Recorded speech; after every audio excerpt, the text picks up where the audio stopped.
Hello students, today we will start with new chapter body fluids and circulation. In body fluids and circulation, we see that all living cells have to be provided with nutrients, oxygen and other essential substances. Students, we know all living cells in our body are required of nutrients, oxygen and other essential substances just like vitamins, minerals, water, and these nutrients are to be carried to the cells. And similarly, the waste or harmful substances produced have to be removed continuously for healthy functioning of tissues. और जो waste और harmful substances just like carbon dioxide जो tissues में produce होते हैं उनको tissues से remove करना पड़ता है.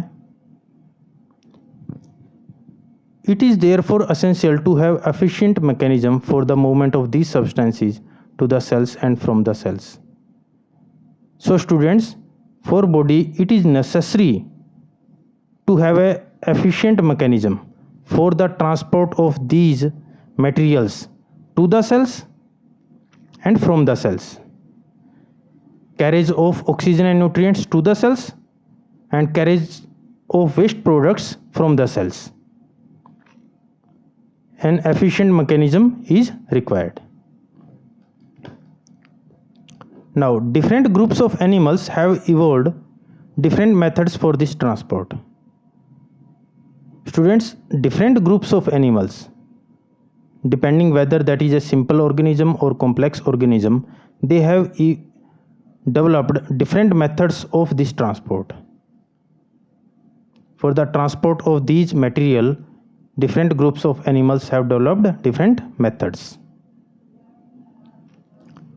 Simple organisms like sponges and coelenterate circulate water from their surroundings through their body cavities to facilitate the cells to exchange these substances.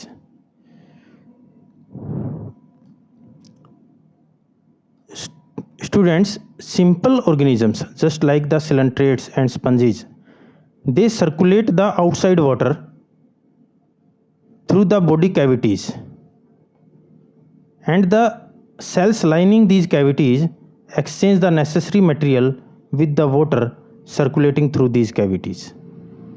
This is a simple mechanism for simple organisms to exchange the products with water.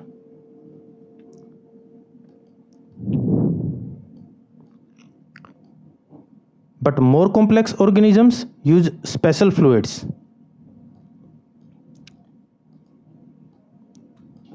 within their bodies to transport such materials.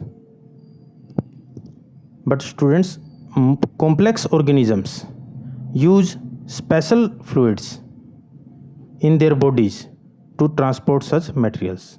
ऐसे materials को transport के लिए जो complex organisms है उनमें special fluid होते हैं. And blood is the most commonly used body fluid. और सबसे common fluid कौन सा है? Blood. And even we humans also use blood for the carriage of these substances. Now, another body fluid, lymph, also helps in the transport of certain substances. In addition to blood, एक तो blood हो गया, and second is lymph. Lymph भी कुछ substances की carriage में help करता है.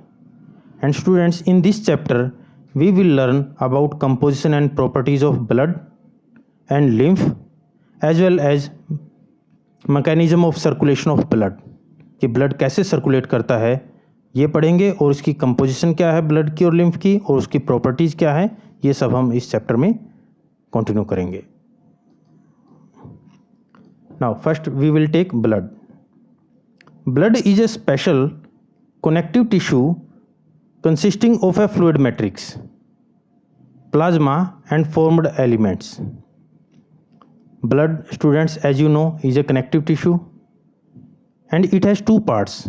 One is fluid part, that is plasma, and second is solid part, which is formed elements. The named is formed elements because the solid elements are of definite shape. They are membrane bound. They are membrane bound elements. They have a definite shape. So the word is formed elements. Now, first we will study plasma and then we will study formed elements. Plasma, which is the liquid part, which is the fluid part, that constitute around 55% of the blood. Blood में 55% fluid part होता है जो plasma कहलाता है और 45% solid part होता है जो फॉर्म्ड एलिमेंट्स बनाते हैं. Now 90 to 92% of plasma is water and proteins contribute 6 to 8% of it. In this plasma, 90 to 92% is made up of water and 6 to 8% is made up of proteins.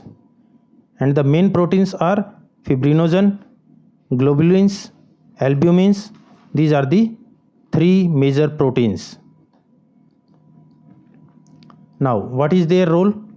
Fibrinogens are needed for clotting or coagulation of blood.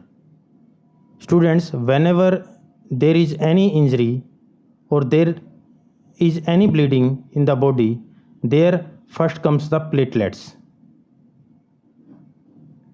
They make a temporary clot and then these fibrinogens are converted into fibrins. These are inactive proteins. They are converted into fibrins and then these fibrins make a clot over that platelet plug. So fibrinogens play a major role in clotting. Second protein is globulins. They are primarily involved in defense mechanism of the body. Globulins are the proteins which form antibodies. Students, whenever there is infection or invasion of the body by a foreign particle, for example, there is invasion by virus, bacteria or some allergen, then these globulins form the antibodies against that antigen. The foreign material entering the body is called antigen and globulins form the antibodies to fight with that antigen. Now, students, I would just like to explain this a bit more. The formed elements in our blood are of three types. One is red blood cells, second is white blood cells, and third is platelets. Platelets, as I told you, they help in clotting. First, they form a platelet plug and then these fibrinogens work to form a fibrin clot. Now, WBCs are further of two types, granulocytes and agranulocytes. These we will study in our next lecture about formed elements. Here you just take a summary of WBCs. WBCs are of further two types, granulocytes and agranulocytes. Agranulocytes are further of two types,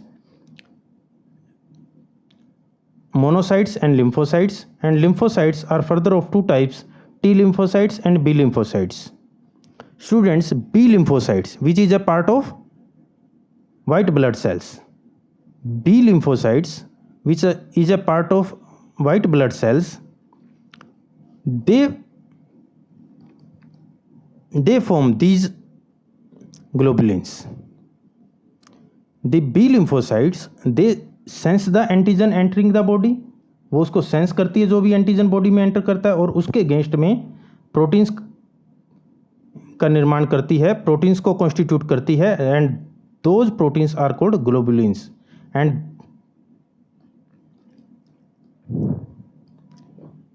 and these globulins, these proteins form antibodies which fight with those antigens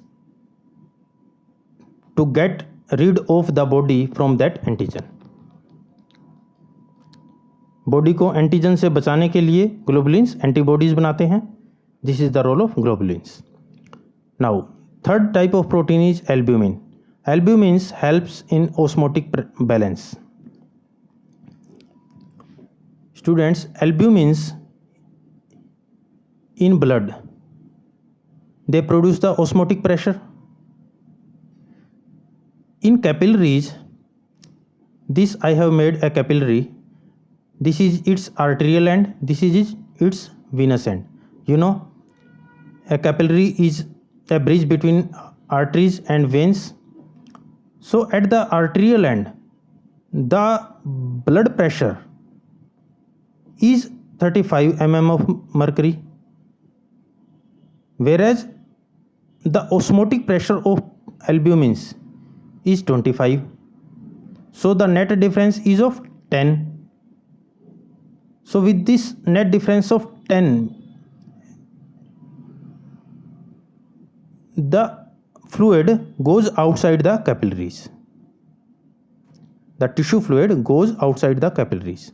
But at the venous end, the blood pressure is 18, but the osmotic pressure of the albumins is 25. So the net pressure difference is -7, and the tissue fluid returns in the capillaries at the venous end. So the tissue fluid will go out at the arterial end. The fluid from the capillaries will go out in the tissues at the arterial end, whereas that tissue fluid will return in the capillaries at the venous end. So this leads to the exchange of nutrients and gases in between capillaries and tissues, and this all happens due to the osmotic pressure of these albumins. So students, you have understood the importance of albumins in maintaining the osmotic balance. Now, plasma also contains small amounts of minerals like sodium, calcium, magnesium, bicarbonate ions, chloride ions, etc.